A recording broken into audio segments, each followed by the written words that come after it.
हाँ बेटा, अब एक अच्छा सा क्वेश्चन देखते हैं। A block of mass 10 kilogram is suspended by three strings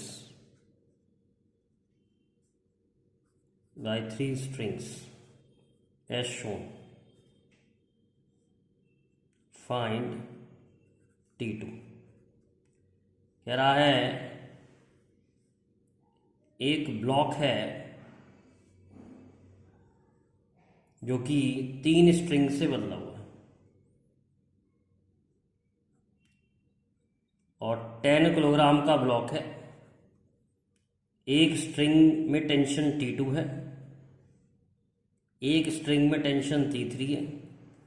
ये वाला एंगल जो है 60 दे रखा है, ये वाला एंगल 30 दे रखा है और आपको T2 निकालना है। इसमें टेंशन T1 है।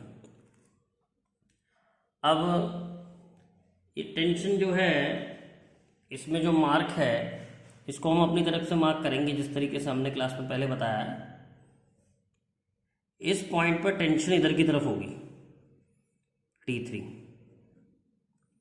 और इस पॉइंट पर टेंशन इधर की तरफ होगी T2 और ये वाली टेंशन T1 होगी।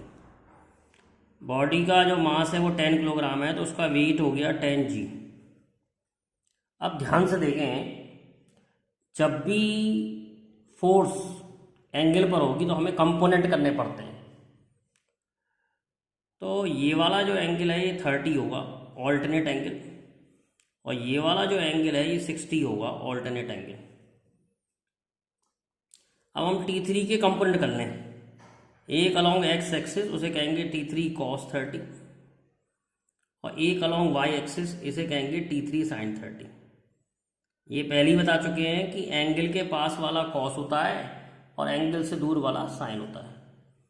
ऐसे ही ये T2 है, T2 का एक कंपोनेंट इधर होगा T2 cos 60 और एक कंपोनेंट इधर होगा T2 sin 60। अब हमने कंपोनेंट तो कर लिए, अब हम क्या करेंगे, इन्हें इक्वेट करेंगे। तो बहुत सिंपल होता है इक्वेट करना। वाई डायरेक्शन में कौन सी फोर्स लग रही है, ऊपर लग रही है T1, नीचे लग रही है 10G। ये ब्लॉक हिल नहीं रहा है तो T1 साफ साफ 10G के बराबर हो गया। T1 हो गया 10G। अब इस पॉइंट पे देखें तो दो फोर्स ऊपर लग रही हैं, T2 sin 30 और T3 sin 30 और T2 sin 60। ये दोनों फोर्स ऊपर लग रही हैं और नीचे लग रही है T1। हमको T2 निकालना है। अब लेफ्ट बराबर राइट, तो T3 cos 30 is equal to T3 cos 30 is equal to T2 cos 60। ये तीन इक्वेशन बनेंगी इसमें। अब इन तीन इक्वेशन की सहायता से आपको T2 निकालना है। अब देखिए कैसे करेंगे। T3 cos 30 होता है √3/2 is equal to T2 cos 60 होता है हाफ। तो साफ साफ आ गया, T3 की वैल्यू आ गई T2/√3। T3 की वैल्यू आ गई T2/√3। अब इसमें रख देंगे T3 की जगह रख सकते हैं T2/√3, इसमें रख रहे हैं। और sin 30 की value half plus T2 sin 60 की value √3/2 is equal to T1 और T1 हम जानते हैं 10G, यानी G की वैल्यू 10 ले लें तो 100। अब इसमें देखो क्या चीज़ निकल के आएगी। ये T2/√3 था, T3 जो था T2/√3 था, मिस्टेक हो गई थी। T3 जो है T2/√3 था तो T2/√3 रखना था। अब बेटा एलसीएम ले लीजिए, एलसीएम ले लेते हैं इसका। T2 एलसीएम ले लिया मैंने, इसका एलसीएम आ गया 2√3। तो ये 2√3 से डिवाइड करेंगे 1 आएगा तो T2 और 2 से डिवाइड करेंगे तो √3 आएगा तो 3T2। Is equal to 100। तो ये आ जाएगा 4T2 upon 2√3 is equal to 100। ये इससे कैंसिल हो गया, 2 बचा। तो T2 सॉल्व करके आ जाएगा आपका 50√3 न्यूटन। तो इस तरीके से क्वेश्चन सॉल्व होता है, कुछ नहीं करना होता है, कंपोनेंट कर लो, कंपोनेंट करने के बाद फोर्सेस इक्वेट कर दो, क्योंकि ये इक्विलिब्रियम है, बॉडी जो है हिल नहीं रही है अपनी जगह से, ये पॉइंट अपनी जगह पर ही है, अपनी जगह पर ही है, इसका मतलब फोर्स बैलेंस है। तो आपको कंपोनेंट करने आने चाहिए। कंपोनेंट किसके करते हैं? कंपोनेंट उसके करते हैं जो फोर्स एंगल पर हो, यानी एक्स और वाई डायरेक्शन में ना हो, तो हमने उसके कंपोनेंट करने पड़ते हैं एक्स और वाई डायरेक्शन में। इतना सिंपल क्वेश्चन है। अब देखते हैं एक आईआईटी में आया हुआ क्वेश्चन देखते हैं।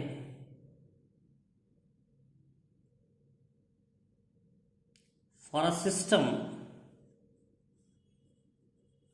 System to be in equilibrium,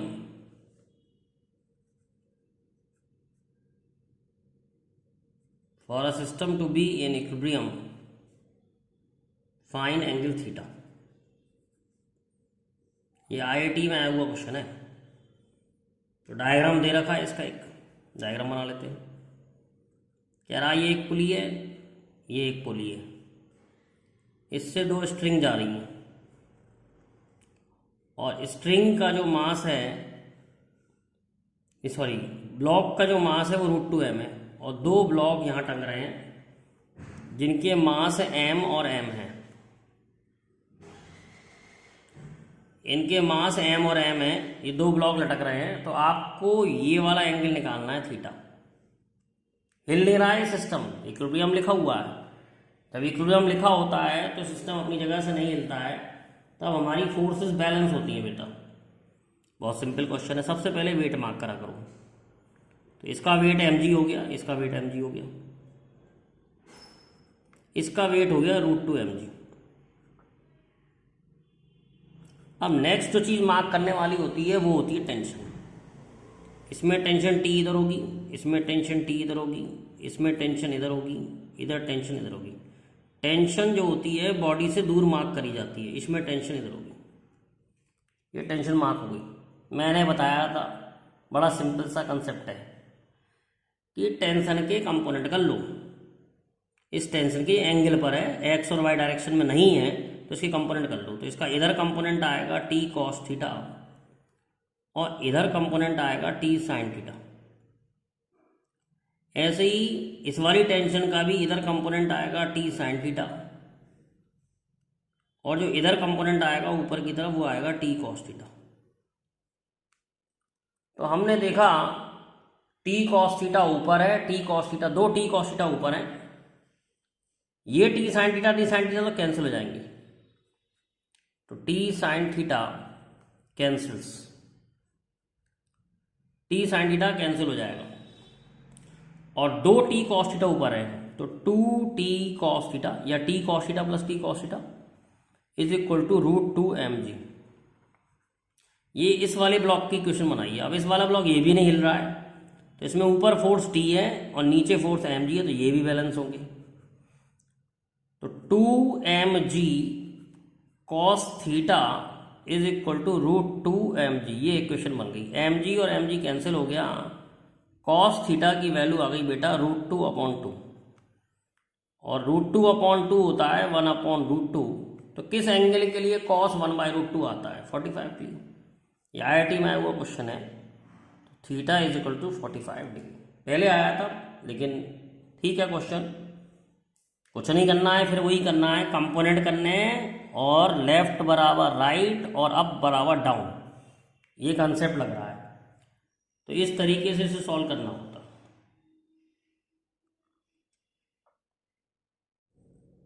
अब देखिए एक और क्वेश्चन देखते हैं इसी टाइप का। आज मैं आपको इक्विलिब्रियम वाले क्वेश्चन करा रहा हूं।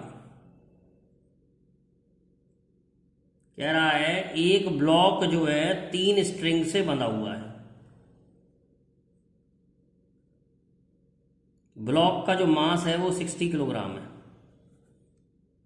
ये वाली स्ट्रिंग R है, ये वाली स्ट्रिंग जो है ये P है और ये वाली स्ट्रिंग जो है Q है। आपको निकालना है टेंशन इन स्ट्रिंग P, ये दीवार है। आपको निकालना है find tension in string P। String P में लगने वाली टेंशन निकालनी है। तो मेरा पॉइंट देखो, ये पॉइंट है, यहाँ पर टेंशन मार्क करनी है। Tension is mark away from point या अवे फ्रॉम बॉडी, तो इसके लिए टेंशन इधर होगी। इसके लिए टेंशन ऊपर है तो टेंशन नीचे पे होगी। ये मैंने पहले मार्क करना सिखाई थी, अगर आप पहले वाली वीडियो देख लें तो ये भी क्लियर हो जाएगा। How different forces are mark, तो एक वीडियो है मेरी जिसमें मैंने different types of forces mark करना सिखाया है न्यूटन्स लॉ में, वो देख लें तो आपको सब समझ में आने लग जाएगा। अब देखिए, इसमें टेंशन ऊपर है और इसका वजन नीचे लगेगा 60 जी। वेट ज़्यादातर वेट क्या है, डाउनवर्ड ही लगता है। 99% केस में वेट डाउनवर्ड लगता है, लेकिन वेट का जो असली डायरेक्शन होता है it is toward the centre of earth, ये ध्यान रखें। अब देखिए, ये वाला एंगल हमको 30 दे रखा है और ये वाला जो एंगल है 90 दे रखा है। मैंने आपको पहले ही बताया है कि जो वेक्टर एक्स और वाई एक्सिस में ना हो उसके कंपोनेंट करने पड़ते हैं। तो हमें आर जो फोर्स है, जो नाम है स्ट्रिंग का वही फोर्स मान लीजिए। आर जो फोर्स है उसके कंपोनेंट करने पड़ेंगे। एंगल 30 हो गया ऑल्टरनेट, तो एंगल के पास वाला कंपोनेंट कॉस होता है, आर कॉस 30, और ये वाला हो जाएगा आर साइन 30। तो इस पॉइंट पे देखें, Q नीचे फोर्स है, आर साइन 30 ऊपर है, तो R sine 30 is equal to Q। इस ब्लॉक पे देखें, नीचे फोर्स 60 जी है और ऊपर फोर्स Q है, तो 60 जी बराबर Q भी होगा। तो R sine 30 is equal to 60 G हो गया साफ साफ। अब इधर लग रहा है आर कॉस 30, इधर लग रहा P, तो P is equal to R cos 30 होगा। क्या करना है, साइन 30 की वैल्यू रख दो। आर साइन 30 60 जी है, तो आर आ गया आपका 120 जी। अब P की वैल्यू निकालनी है, तो आर आ गया 120 जी, कॉस 30 की वैल्यू सब जानते हैं √3/2। सॉल्व करके आ जाएगा P is equal to 60√3 G newton. और यही आंसर अगर किलोग्राम फोर्स में देना हो तो 60√3 किलोग्राम फोर्स। ध्यान रखना, 1 किलोग्राम फोर्स जो होता है वो जी न्यूटन के बराबर होता है। तो इससे मैंने किलोग्राम फोर्स में इसे कन्वर्ट कर लिया है। समझ में आ गया होगा क्वेश्चन। एक बहुत अच्छा क्वेश्चन देखते हैं। ये थ्योरेटिकल क्वेश्चन है। 2 इक्वल फोर्स, मतलब शॉर्ट न्यूमेरिकल है। 2 equal force are acting at a point at an angle 60 degree. If resultant force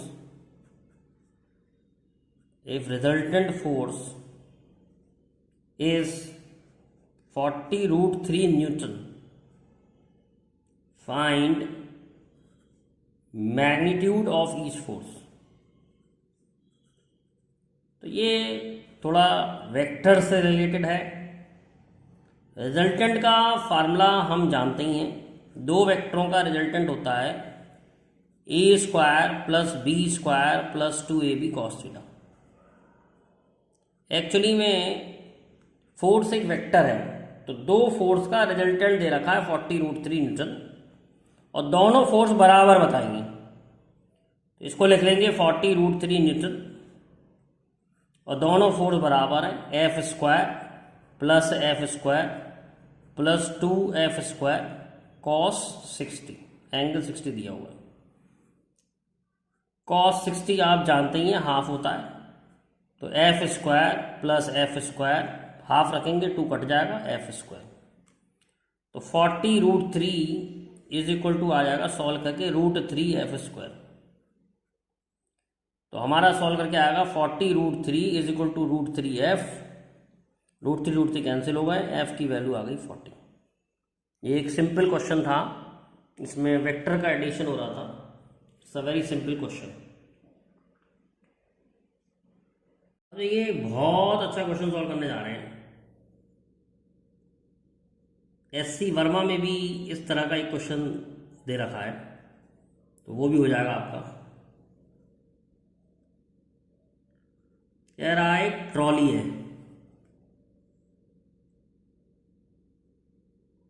trolley पर एक आदमी खड़ा हुआ है और ट्रॉली की स्ट्रिंग पर ताकत लगा रहा है, फोर्स लगा रहा है। मास ऑफ मैन दे रखा है 50 किलोग्राम। मास ऑफ ट्रॉली दे रखा है 30 kilogram. What force man should apply on rope to be in equilibrium? तो थोड़ा अच्छा क्वेश्चन है ये, बड़ा बढ़िया क्वेश्चन है। इसमें एक आपको एक नई बात सीखने को भी मिलेगी। देखो, सबसे पहले जो फोर्सेस मार्क करनी होती हैं, स्ट्रिंग में होती है टेंशन और बॉडी का होता है वेट। तो हम 2 फोर्स तो बेटा मार्क करेंगे ही करेंगे। सबसे पहले 30 किलोग्राम जो है वो वेट ऑफ ट्रॉली है, 50 किलोग्राम जो आदमी का मास है, 50 जी हो जाएगा वेट, और इसका जो हो जाएगा ये 30 जी हो जाएगा वेट।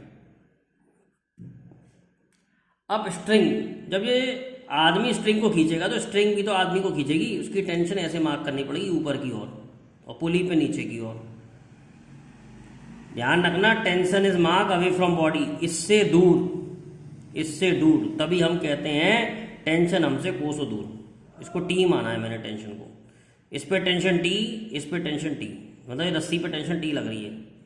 तो आदमी ऊपर भी उठ रहा है, रस्सी की वजह से थोड़ा इसका वजन हल्का हो जाएगा आदमी का, क्योंकि रस्सी इसे ऊपर खींच रही है। तो आदमी जो फोर्स ट्रॉली पे लगा रहा है और ट्रॉली जो फोर्स आदमी पे लगा रही है, उसको मान रहे हैं नॉर्मल रिएक्शन। ये चीज नई सीखने को मिली आपको। नॉर्मल रिएक्शन भी है इसमें।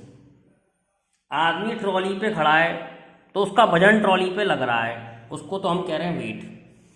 लेकिन आदमी जो फोर्स लगा रहा है एक्चुअल में ट्रॉली पर, वो एक्चुअली में इसका नॉर्मल रिएक्शन है। तो वो नॉर्मल रिएक्शन मार्क करना पड़ेगा। ट्रॉली जो आदमी पे लगा रही है ऊपर की तरफ, और आदमी जो ट्रॉली पे लगा रहा है नीचे की तरफ, इसको नॉर्मल रिएक्शन कहते हैं। अब इस क्वेश्चन को सॉल्व करने के लिए हमें फ्री बॉडी डायग्राम बनाना पड़ेगा ट्रॉली का और आदमी का। क्वेश्चन तो बेटा एक ही लाइन का है। अब देखिए, आदमी पे एक फोर्स ऊपर लग रही है टेंशन, एक और फोर्स ऊपर लग रही है नॉर्मल रिएक्शन, और आदमी का जो वेट है वो नीचे लग रहा है 50 जी। 50 किलो का आदमी है, mg होता है वेट का फॉर्मूला। दूसरा डायग्राम ट्रॉली का बना रहा हूं। ट्रॉली पे कौन कौन सी फोर्स लग रही है? देखो, ट्रॉली पे टेंशन लग रही है धागे की या स्ट्रिंग की टी।